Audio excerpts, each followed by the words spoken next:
Look at business travel forecast. Back to you. Well, what do a professional poker champion, a Harvard law professor, and a high-powered Washington lawyer have in common?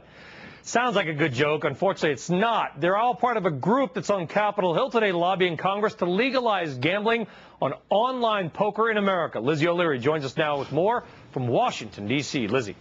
Hey, Brian. Well, this group is the Poker Players Alliance. They say they've got 800,000 members, and they're on the Hill this week, yesterday and today, trying to get Congress to repeal the year-old Unlawful Internet Gambling Enforcement Act. That law prohibits banks and credit card companies from processing online gambling transactions.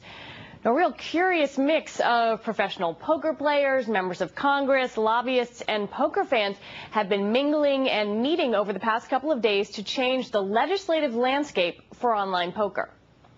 All Americans should be permitted to play whatever games of skill they wish to in the privacy of their own homes or anywhere else, and they ought to be able to use the technologies that people use in the new century.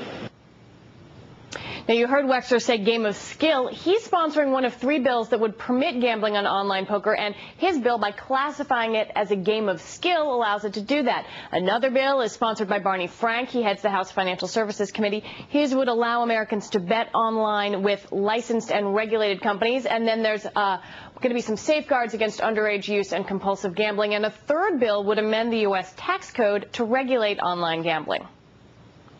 We believe that regulation of internet poker provides a significant opportunity to raise billions of dollars for the federal government, and those billions of dollars can be used to pay for programs that Congress wants to pass.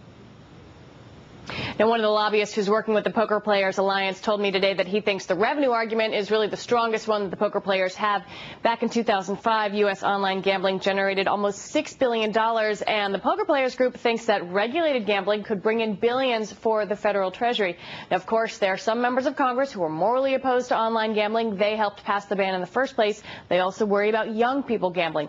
But the poker players think that by bringing some of the poker stars who are on the Hill this week, like Chris Moneymaker and Annie Duke, big professional players around Capitol Hill, that they're going to turn some lawmakers to their side and maybe make some progress, Brian. All right, Moneymaker O'Leary, thank you very much. Well, Bank of America has an additional